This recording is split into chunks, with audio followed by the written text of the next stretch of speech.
Point ही हम लोग अब दूर हैं। बिल्कुल। अगले 15-20 मिनट में आएगा क्या, हम लोग सेलिब्रेट करेंगे? बिल्कुल, नमस्कार नीरज जी। तो बिल्कुल उम्मीद है कि नया हाई आज बिल्कुल देख लेंगे, क्योंकि जिस तरह बैंक निफ्टी, निफ्टी आईटी, जितने भी इंडाइसेस हैं, सेक्टरल इंडाइसेस हैं, वो परफॉर्म कर रहे हैं। और स्पेशली बैंक निफ्टी ने, जिसने एक हर्डल था 21,550 का, उसको ब्रीच किया है। तो अब तो आप शायद 21,600 और उसके ऊपर 650 तक के स्तर 1 से 2 दिनों में ही देख लेंगे। तो बिल्कुल अभी भी खरीदारी करने की राय रहेगी। अगर आप एक ट्रेडर हैं और स्टॉप लॉस रख सकते हैं, तो अभी भी खरीदारी करिए। आपको स्टॉप लॉस 21,510 के लगाने हैं और 21,650 से लेकर 21,700 के आपको टारगेट सेट करने हैं। ओके, 21,700 तक के लक्ष्य के लिए आप इस पर अप्रोच कर सकते हैं। और देखिए 21,580 हो गया है और हम लोग 2 कदम, आप सिर्फ 13 पॉइंट बाकी है। 14 पॉइंट, 13 पॉइंट, और मुझे लगता है कि ये बहुत जल्द 13-14 पॉइंट हम कवर करते दिखेंगे। और इसी शो में अनुज हमारे साथ रहेंगे और हम लोग इसी शो में न्यू हाई सेलिब्रेट करेंगे, नया हाई बनाएंगे। चलिए इस बीच फटाफट सवाल भी लेते रहते हैं, तमाम सारे सवाल। मानस, पहला सवाल आ रहा है BHEL पर। उनका कहना है कि ये इन्होंने 130 रुपये पे ख़रीदा था और इस वक्त भाव चल रहा है 184 रुपये 50 पैसे। क्या ये होल्ड करें या प्रॉफिट बुक करें? नहीं, आई थिंक होल्ड करना चाहिए। देखिए, स्टॉक करेक्ट हुआ था, लेकिन स्टॉक ने 20 डे मूविंग एवरेज के अराउंड सपोर्ट लिया और फिर से रैली देखने को मिल रही है। वीकली चार्ट तो बेहतरीन है, और इस बार स्टॉक जब 190 के लेवल्स को ब्रीच करेगा, तो उसके ऊपर आपको कम से कम 226 230 तक के भाव देखने को मिल जाएंगे। तो बिल्कुल स्ट्रॉन्ग अप ट्रेंड है, बिल्कुल बने रहिए। स्टॉप लॉस अगर आप रखना चाहते हैं तो 164 का स्टॉप लॉस लगाइए। ओके, BHEL को होल्ड करिए, स्टॉप लॉस आपको बता दिया गया। अगला सवाल है प्रणव पंड्या का, और ये जानना चाहते हैं कि इन्होंने लिया है टाटा केमिकल के 500 शेयर 887 887 रुपये पर, और अडानी पावर के 400 शेयर 573 के भाव पर। क्या इन दोनों को अगले 2-3 साल के लिए होल्ड किया जाए? तो देखिए, पहले टाटा केमिकल्स की बात कर लेते हैं। टाटा केमिकल्स में एक बड़ा कंसोलिडेशन देखने को मिला पिछले करीब 6-8 महीने में, और अब पैटर्न को देख के लग रहा है कि स्टॉक नेक्स्ट मूव के लिए तैयार है। मेरा समझना है कि इस बार इस मूव में स्टॉक 1200 रुपए के लेवल्स को ब्रीच करके 1450 की तरफ आने की कोशिश करेगा। इसमें 6 से 8 महीने का समय लग सकता है, लेकिन आप बिल्कुल यहाँ पर बने रहिए। कभी गिरावट मिले तो खरीदारी भी करनी है। आपके जो स्टॉप लॉसेज है वो 980 के नीचे रहेंगे। तो पोजिशनल बेसिस पे बिल्कुल बहुत ही बेहतरीन स्ट्रक्चर है। अदानी पावर भी कंसोलिडेट हो रहा है। देखिए, यहाँ पर तो ब्रेकआउट मेरे ख्याल से 3-4 हफ्ते पहले देखने को मिला था, जब स्टॉक ने 450 रुपए के लेवल्स को ब्रीच किया था। उस ब्रेकआउट के टारगेट 675 के आसपास के आते हैं। तो करंट लेवल से भी शायद आपको 150-175 रुपए का अपमूव देखने को मिल सकता है। तो अगर आप इन्वेस्टर हैं, लंबे समय के लिए होल्ड कर सकते हैं, तो यहाँ पर भी बने रहने की राय रहेगी। स्टॉप लॉसेज आपके 434 के नीचे रहेंगे। ओके, अगला सवाल है सोनू सचान का, और इन्होंने क्लीन साइंस होल्ड कर रखा है, जो एक समय IPO आया था और बहुत बढ़िया रिटर्न दिया था। लेकिन इन्होंने, इनकी बाइंग प्राइस है 1350 1350 रुपये पे। ये और ख़रीदना चाहते हैं, ऐड करना चाहते हैं इसमें। क्या ये 1570 पे ऐड कर सकते हैं? देखिए, पहला साइन तो देखने को मिल गया रिवर्सल का, क्योंकि पहले तो हमने गिरावट देखी थी 2700 से लेकर 1275 तक। अब अगर आप डेली चार्ट देखेंगे तो आपको वहां पर हायर टॉप्स हायर बॉटम्स दिखेंगे। वीकली चार्ट पे स्टॉक ने हायर टॉप्स हायर बॉटम्स का कंफर्मेशन दिया है। अब केवल इंतजार करना है 200 वीक मूविंग एवरेज को ब्रीच करने का। एक बार ये 1600 के ऊपर निकलेगा तो शायद उसके बाद आपको 2100 रुपए तक की रैली देखने को मिल सकती है। तो बिल्कुल खरीदारी करनी है तो आप अभी भी कर सकते हैं, या तो ब्रेकआउट का इंतजार कर लीजिए, 1600 रुपए के ऊपर खरीदारी करिए। अभी के लिए स्टॉप लॉसेस 1400 के नीचे रहेंगे, इस उम्मीद में कि 1600 का भाव ब्रीच करेगा तो 2100 रुपए तक के भाव आपको स्टॉक में देखने को मिल जाएंगे। तो 1600 पे अगर जब ब्रेकआउट आए उस समय अगर आप ऐड करेंगे तो ज़्यादा तेज़ रफ्तार मिलेगी। थोड़ा इंतजार कर सकते हैं, कितना 28 ही तो बाकी है, तो उस पर ध्यान दे सकते हैं। सरोज का सवाल लेते हैं। सरोज कुमार तिवारी पटना से सवाल पूछ रहे हैं, और इन्होंने NBCC के 300 शेयर ले रखे हैं 83 रुपये के भाव पर, और अडानी इंटरप्राइजेस के 50 शेयर 2012 पर। तो देखिए, पहले एनबीसीसी की बात कर लेते हैं। एनबीसीसी ने वीकली चार्ट पे और मंथली चार्ट पे आई थिंक एक तरह का inverse head and shoulder pattern का ब्रेकआउट है, जिसके टारगेट 118 के आसपास के आते हैं। तो एनबीसीसी में तो अभी भी बने रहा जा सकता है। कभी कोई गिरावट मिले तो खरीदारी करनी है। स्टॉप लॉस 64 के नीचे रहेंगे, तो बिल्कुल यहाँ पर बने रहिए। अदानी इंटरप्राइजेस की जहां तक बात है, देखिए अदानी ग्रुप के ज्यादातर स्टॉक चार्ट पे अच्छे लग रहे हैं। अदानी इंटरप्राइजेस कंसोलिडेट हो रहा है, और ये कंसोलिडेशन 20 डे मूविंग एवरेज के ऊपर हो रहा है। पैटर्न काफी पॉजिटिव है। मेरा समझना है कि यहाँ पर बिल्कुल बने रहना चाहिए। एक पोजिशनल बेसिस पे आपको स्टॉप लॉस तो 2550 के लगाने, बड़ा स्टॉप लॉस है, लेकिन टारगेट भी बड़े हैं। अगर यहाँ पर मूव शुरू हुआ और फ्लैग पैटर्न का ब्रेकआउट 3000 के ऊपर देखने को मिला, तो आपको 3600 रुपए तक के भाव स्टॉक में देखने को मिल जाएंगे। ओके, नाइन प्राइसेस पे भी आपको राय मिल चुकी है। अगला सवाल अंजलि का है और अंजलि ने टीवी टुडे के शेयर ले रखे हैं 4 साल से और 410 का भाव है। 410 पर 20 शेयर 4 साल से ले रखे हैं। क्या राय बनती है इसमें? 410 इसका भाव दिखाई भैया, लंबा चार्ट कब था ये? माना जी 410 का भाव था क्या कभी टीवी टुडे का? बिल्कुल था। मेरे ख्याल से फरवरी और अप्रैल का जो टाइम था 22 का, हाँ। 2022 का, उस टाइम पे ये भाव था। उसके बाद स्टॉक में गिरावट देखने को मिली, आधा हो गया स्टॉक। अभी भी मेरा समझना है कि इसमें रहने की जरूरत तो नहीं है, क्योंकि कहीं पर कोई रिवर्सल के साइन नहीं दिख रहे हैं। और ध्यान रखिए, अब अगर ये 180 और 175 के नीचे फिसला तो यहाँ पर गिरावट बढ़ेगी और उस केस में आपको 120 रुपए तक के भाव देखने को मिल जाएंगे।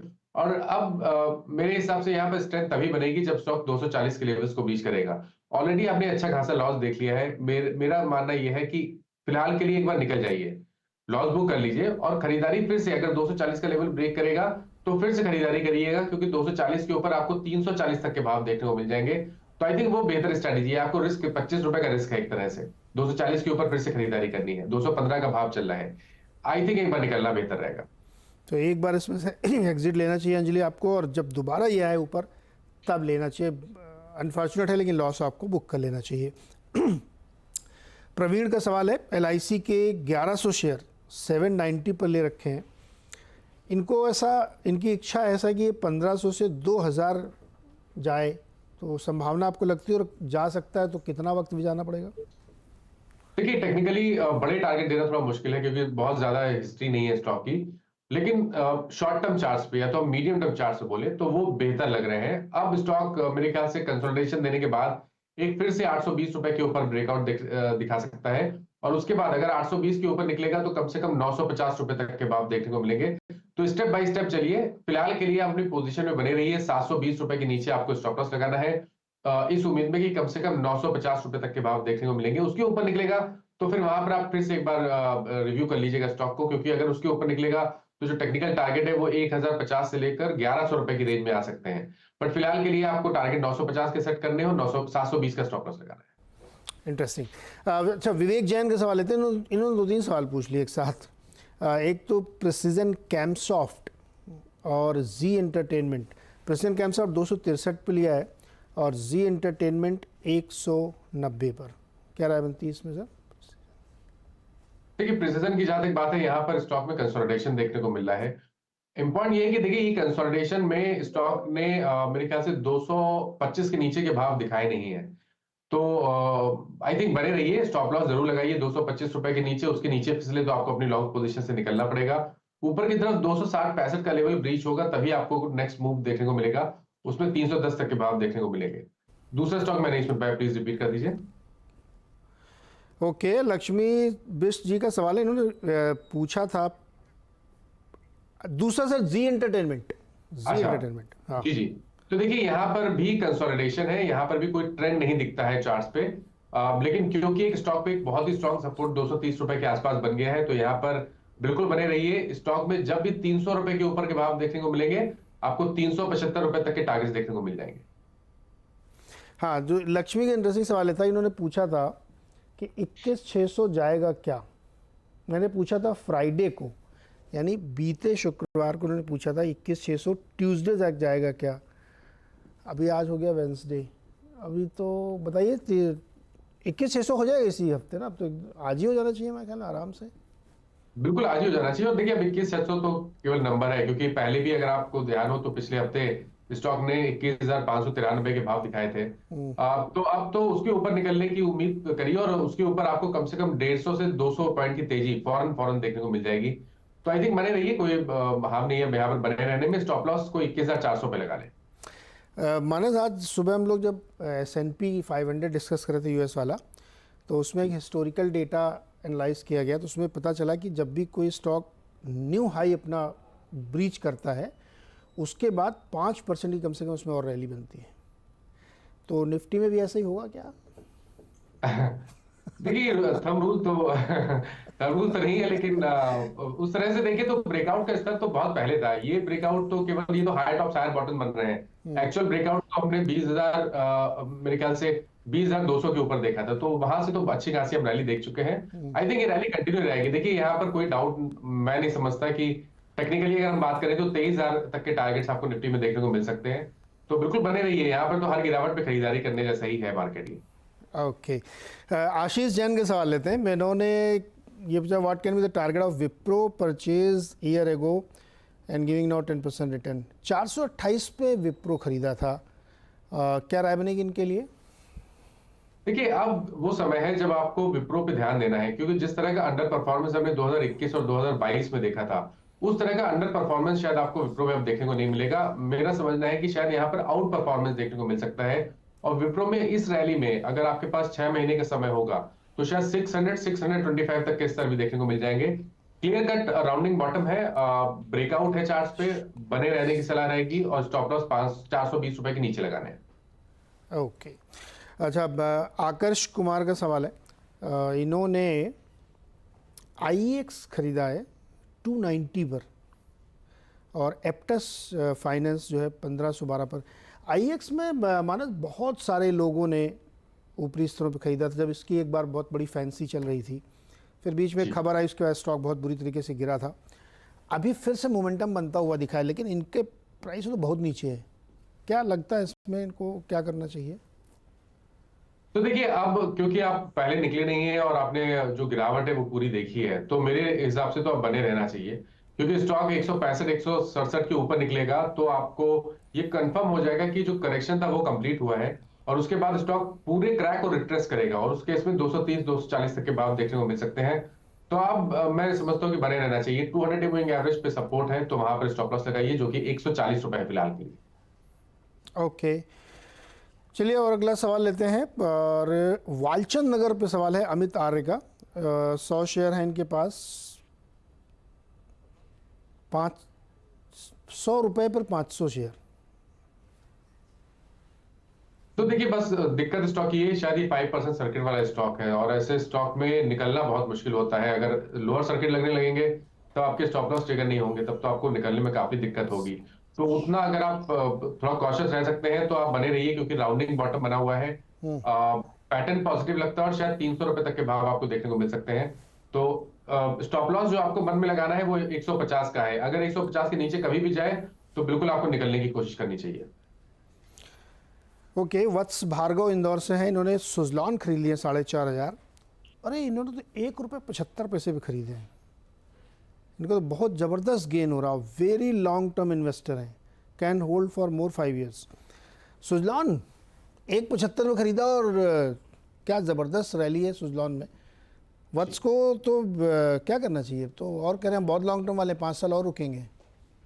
तो मेरे ख्याल से इन्होंने 2020 के आसपास जनवरी 2020 में खरीदे होंगे, और वो अभी तक बने हैं। आप इतना पेशेंस रखा है तो फिर पेशेंस बना के रखिए, क्योंकि यहाँ पर भी जो चार्ट्स है वो काफी अच्छे लग रहे हैं। एक राउंडिंग बॉटम है जिसके टारगेट 60 रुपए के आसपास के आते हैं। अब देखिए आपको स्टॉप लॉस भी बड़ा रखना पड़ेगा। अगर आपको टारगेट बड़े रखने हैं तो आपको स्टॉप लॉस बड़ा रखना है। 24 रुपए के नीचे स्टॉप लॉस लगा सकते हैं अगर आप, तो आप बने रहिए और 60 रुपए के टारगेट सेट करिए। अच्छा, इसमें वत्स की तारीफ ये हिम्मत की दाद देनी पड़ेगी कि इन्होंने 1,75 में जब था तब इन्होंने लिया, हिम्मत दिखाई और अपने लक को ट्राई किया। लक भी एक बड़ा फैक्टर होता है सब मामलों में, और लक ने इनका साथ दिया और आज देखिए क्या ज़बरदस्त गेंस है। और अभी होल्ड करिए और उसमें देखिए क्या निकलता है। अच्छा, अगला सवाल है रजत सेठ का, और ये रिलायंस पे सवाल पूछना चाहते हैं। इनके पास 200 शेयर है रिलायंस के 2600 के रेट से, और ये बहुत बड़े टारगेट लेके चल रहे हैं। कब तक ये रुके तो इनको बड़ा गेन हो सकता है। और टारगेट चूँकि बहुत एग्जॉर्बिटेंट है इसलिए मैं उसको बोल नहीं रहा हूँ फिगर को, लेकिन ये होल्ड करें तो इनको कितना लक्ष्य मिल सकता है साल 2 साल में? देखिए जो टेक्निकल टारगेट हैं, क्योंकि देखिए मेरा समझना ये है कि जो 2022 जनवरी 2022 से कंसोलिडेशन देखने को मिल रहा है रिलायंस इंडस्ट्रीज में, और स्टॉक 2625 पे रेजिस्टेंस फेस कर रहा है। अब कहीं ना कहीं एक समय आ गया है जब शायद यहाँ पर आपको ब्रेकआउट देखने को मिलेगा, और जब भी 2625 के ऊपर के भाव देखने को मिलेंगे, जब ब्रेकआउट आपको रिलायंस में देखने को मिलेगा, उसके बाद करीब करीब 700 से 800 रुपए की रैली देखने को मिलेगी। तो बिल्कुल अगर आप निवेशक हैं तो आप पेशेंस बना के रखिए। मेरे हिसाब से तो जब तक अब 2250 के नीचे ना जाए निकलने की जरूरत नहीं है, और अब टारगेट आपको बड़े सेट करने हैं। करीब करीब 3300 3400 रुपए तक के टारगेट सेट करिए आने वाले 12 महीने के लिए। ओके, अच्छा डिस्क्लोजर ध्यान रखिएगा, जो चैनल आप देख रहे हैं ये उसकी ओनरशिप रिलायंस के पास है, इसलिए कोई भी एक्शन लीजिएगा तो एक और राय अपने एडवाइज़र से ज़रूर लीजिएगा। अनिल कुमार जी हैं चेन्नई से, इन्होंने सवाल भेजा है, हैप्पीएस्ट माइंड के 35 शेयर खरीदे हैं, लॉन्ग टर्म के लिए इन्होंने लिए थे, 1461 पे खरीदे हैं, अभी 900 के आसपास घूम रहा है, ये फंस गए या क्या, फंस गए ही क्या? देखिए फंस तो गए हैं, इसमें कोई डाउट नहीं है, लेकिन मैं इस टाइम पे निकलने की राय भी नहीं दे सकता, क्योंकि अगर आप देखेंगे तो मार्च 2023 में, उससे पहले मेरे ख्याल से अगस्त 22 में, और अभी फिर से नवंबर 23 में स्टॉक ने 3 बार 200 वीक मूविंग एवरेज पे सपोर्ट लिया है। तो मैं निकलने की सलाह तो नहीं दे सकता। मेरे हिसाब से आपने अगर इतना पेशेंस दिखाया तो बने रहिए, 780 रुपए के नीचे स्टॉप लॉस लगाइए, इस उम्मीद में कि 1020 के ऊपर जब भी निकलेगा तो आपको करीब 1300 से लेकर 1350 तक की रैली देखने को मिलेगी। ये माना जाए बड़ा क्लासिक एग्जाम्पल है कि जब ये ध्यान है बहुत नीचे इसका आईपीओ आया था, उसके बाद ये बेइंतहा चला, रुका ही नहीं, 1400-1500 रुपये तक गया, और उसके बाद ये बहुत लंबे समय से इसी रेंज में घूम रहा है, चल नहीं रहा है। ये बिल्कुल वैसा एग्जाम्पल है कि देखिए टाइम या शेयर चलने का या रिटर्न बनाने का एक समय होता है कि 2 साल 3 साल में पैसा कितना बन रहा है, लेकिन अगर आप एक ही साल में 1.5 साल में इतना मल्टीबैगर हो जाएगा तो वो टाइम करेक्शन लेगा। कंपनी अच्छी, कोई दिक्कत नहीं उसमें, तो अब वो टाइम करेक्शन कितना लंबा हो सकता है, ये बहुत सारे आजकल के आईपीओ में भी अप्लाई होता है। इसलिए बार बार हम लोग कहते हैं ये ध्यान रखिएगा कि ऐसा ना कि आप दिन में एक ही बार में सुबह इतना ज़्यादा खाना खा लीजिए तो फिर रात तक आपको उसी को डाइजेस्ट करना पड़ेगा, फिर आप बार बार नहीं खा सकते उसको। यही हाल हैप्पीएस्ट माइंड के साथ हो रहा है इस समय, तो वो आप ध्यान रखिएगा। लेकिन हाँ, टेक्निकली होल्ड करिए इसको, नए टारगेट आएंगे तो फिर वहाँ पे रिव्यू करेंगे इसको एक बार। आरपी श्रीवास्तव जी टेक महिंद्रा लेके बैठे हैं 1650 पे 81 शेयर, क्या रहा है इनके लिए? देखिए दो ऑप्शन है, या तो आप टेक महिंद्रा पे बने रहिए, स्टॉप लॉस को 1140 के नीचे लगाइए और टारगेट 1500 रुपए के सेट करके चलिए, और या तो इस पोजीशन से निकल के इन्फोसिस या तो विप्रो में आप शिफ्ट हो जाइए। मेरे हिसाब से इन्फोसिस और विप्रो ये दो ऐसे स्टॉक है जो आउट परफॉर्म कर सकते हैं अगर इस बार आईटी में हमें रैली देखने को मिलेगी तो। अगर आप टेक महिंद्रा में बने रहना चाहते हैं तो जैसे मैंने पहले बोला कि स्टॉप लॉस को लगाइए 1150 के नीचे, पोजीशन बने रहिए, 1350 के ऊपर 1500 1525 तक किस तरह देखने को मिलेंगे, तो आपकी चॉइस है। अगर आप बने रहना चाहते हैं तो स्टॉप लॉस लगा के आप बने रह सकते हैं स्टॉक। ओके, अगर होल्ड करना है तो 1140 का स्टॉप लॉस लगाइएगा टेक महिंद्रा में, टारगेट 1500 तक के इसमें आ सकते हैं, और होल्ड करना चाहे तो आप कर सकते हैं। एक छोटा सा ब्रेक लेते हैं यहाँ पे, और उसके बाद लौटेंगे तो फिर कुछ और सवाल लेंगे।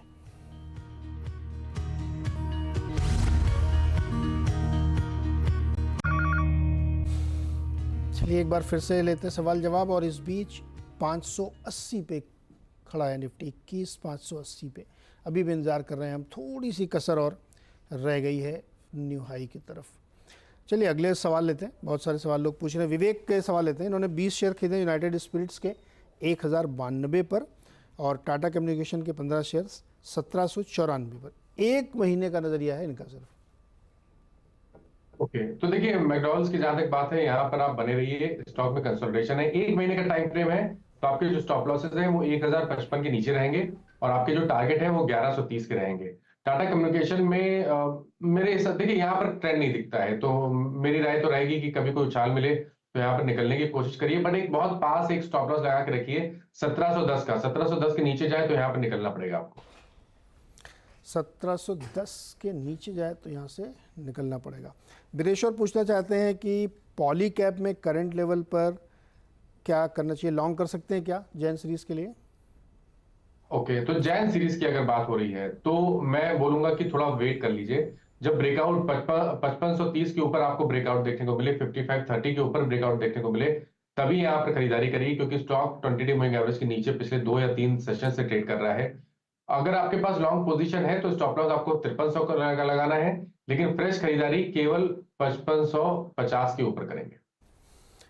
ओके, अगला सवाल है VSJ, इनका ट्विटर हैंडल VSJ, और इन्होंने मुंबई से है, एक लॉट PNB के लिए 86.90 स्ट्राइक प्राइस की दिसंबर फ्यूचर, क्या करना चाहिए इनको? तो दिसंबर फ्यूचर के हैं तो मतलब एक्चुअली 2 ही दिन है हाथ में, तो बिल्कुल पास में स्टॉप लॉस लगाइए, 88 रुपीज के स्टॉप लॉस से आप पीएनबी में बने रहिए। देखिए आज PSU बैंकिंग में स्ट्रेंथ डेफिनेटली है, और पीएनबी भी कंसोलिडेट हो रहा है, यहाँ पर वीकनेस कहीं नहीं है, और जब भी ये अगर आज ये 90 रुपीज 75 पैसे के ऊपर निकलेगा तो आपको 93 रुपीज तक के भाव कल तक देखने को मिल जाएंगे। तो अभी के लिए बने रहिए और 88 रुपए 88 के नीचे स्टॉप लॉस लगा के रखिए। ये मैंने कैश लेवल्स बताए हैं, ध्यान रखिएगा। ओके, क्विकली सवाल लेते हैं सुनीता सिंह का, और इंडिया ग्लाइकोल पे ये जानना चाहते हैं। इन्होंने 75 शेयर ले रखे हैं 716 के भाव पर। क्या इसको 1-2 साल के लिए होल्ड किया जाए? 1-2 साल के लिए होल्ड बिल्कुल किया जा सकता है, क्योंकि वीकली चार्ट पे तो कंफर्मेशन है रिवर्सल का। अब 800 रुपए के ऊपर स्टॉक 950 रुपए के स्तर को दिखा सकता है। ट्रेंड पॉजिटिव लगता है, इसलिए 680 का स्टॉप लॉस लगाइए और स्टॉक में बने रहिए। टारगेट आपके 900 से 950 की रेंज में रहेंगे। अनुज 13 पॉइंट दूर है। हाँ, 10 पॉइंट देर से इंतजार कर रहे हैं, 10 पॉइंट दूर भी कर रहे हैं 10 पॉइंट दूर आए। नहीं, लेकिन आ जाएगा ये। देखिए नीरज जी, ऐसा है अगर मार्केट को रिजेक्ट करना होता है ये लेवल अब तक कर चुका होता, अब तक कर चुका होता। और बिल्कुल शानदार मोमेंटम है मार्केट में। और वेडनेसडे जो ट्रेंडिंग डे रहता है, अच्छा इसमें एक और चीज़ होगी, एक बार आप ऑल टाइम हाई हिट करेंगे, हो सकता है एक बार के लिए कुछ लोगों ने अपने ऑर्डर्स लगा रखे होंगे वहाँ पर। यहाँ से लेके 21,593 तक बहुत लोगों ने अपने एल्गो ट्रेडर्स के ऑर्डर्स लगा रखे होंगे। हो सकता है उसके बाद एक 20-25 पॉइंट की स्लिप मिल जाए। वो जो स्लिप आएगी ना, वो जहाँ खत्म हो वो एंट्री पॉइंट होगी, क्योंकि उसके बाद फिर नया एक्सपेंशन शुरू होगा। आप एक बार नया हाई हिट करते हैं ना, उसके बाद आप अपने आप उसमें ऐड कर दीजिए 300-400। मानस जी थोड़ा जोर लगाइए ना सर, 10-12 पॉइंट तो बाकी है। तो इसीलिए मैंने निफ्टी में बाय रिकमेंडेशन दिया। क्योंकि हमने सोचा इसी शो में हो जाएगा किसी तरीके से। मैंने मानस से कहा कि S&P की एक हिस्टोरिकल डेटा एनालाइज किया गया कि लाइफ हाई बनाने के बाद वो 5% और चलता है। बिल्कुल, तो 5% निफ्टी भी और चलेगा। 5% निफ्टी और चलेगा, और बिल्कुल इमीडिएटली नहीं चलेगा लेकिन चलेगा उसके बाद। और वो 22,000 वाला टारगेट भी हमारा जो था वो आने वाला है नीरज जी, जनवरी में ही आ जाए शायद। नए साल की अच्छी शुरुआत होगी और जो भी है मोमेंटम बहुत स्ट्रॉन्ग है। अच्छा, एक अतुल सूर्य ने आके आज बहुत अच्छी बात कही कि 2024 हो सकता है रिकॉर्ड साल साबित हो FII इनफ्लो के लिए। Okay, yes. तो सोचिए, अगर ऑलरेडी डोमेस्टिक इतना पैसा डाल रहा है, अगर FII का भी पैसा आना शुरू हो गया तो ये मार्केट कहाँ तक जाएगा। हाँ, ऑब्वियसली बहुत सारे प्रमोटर्स भी आएंगे अपना माल बेचने के लिए, लेकिन लग रहा है मुझे कि फीलिंग आ रही है कि ये मार्केट रुकने वाला नहीं है। एक बात जो कल आप शेयर कर रहे थे ना कि बहुत सारे फैमिली ऑफिस और ये सब लोग इंडिया में आने के लिए एकदम लालायित हैं। ये कई और लोगों से मेरी कल बात हुई, वो भी यही सेम बात एक ही कर रहे थे कि बहुत सारा पैसा आने के लिए बैठा हुआ है। वो सब इंक्वायरी कर रहे हैं कहाँ कैसे क्या रेगुलेशंस वगैरह सब जानकारी हासिल कर रहे हैं। तो बड़ा पैसा आने के लिए बैठा हुआ, ये बात सही है। रिकॉर्ड हो सकता है इस बार। और इस समय से देश की थीम भी बहुत बिग चल रही है और उसी में ये सब चीज़ें जेल होती हुई दिख रही हैं। समय खत्म हो रहा है, एक क्वेश्चन ले लेते हैं, उसके बाद फिर हर्षदा को बुलाते हैं। तने देसाई का एक सवाल है, पेट्रोल एंड LNG पर 216 पे इन्होंने ले रखे हैं share 1000। Manas ji, petrol and LNG क्या करना चाहिए? तो अगर 216 पे मतलब करंट लेवल्स पे लिए हैं, शायद ही शॉर्ट टर्म ट्रेडर हैं, मेरी राय रहेगी कि यहाँ पर बने रहिए। स्टॉक पे 200 मूविंग एवरेज पे रेजिस्टेंस है जो कि 218 रुपए 50 पैसे है, लेकिन क्योंकि जो ट्रेंड है वो पॉजिटिव है, पैटर्न पॉजिटिव लग रहे हैं, इसलिए आप उम्मीद कर सकते हैं कि 218 रुपए 50 पैसे का हर्डल स्टॉक क्रॉस करके 225 रुपए की तरफ जाने की कोशिश करेगा। तो बने रहिए और 214 का स्टॉप लॉस लगाइए। ओके, तो ये थी राय तमाम दर्शकों के सवालों की और हम इंतजार कर रहे हैं 15 पॉइंट दूर है। मानस जी बहुत शुक्रिया आपका हमारे साथ जुड़ने के लिए, दर्शकों की मदद करने के लिए। और बहुत छोटा सा एक ब्रेक लेते हैं, आप कहीं मत जाइएगा क्योंकि न्यू हाई का सेलिब्रेशन हम यहीं पे करेंगे। बहुत छोटे से ब्रेक के बाद तुरंत लौटते हैं।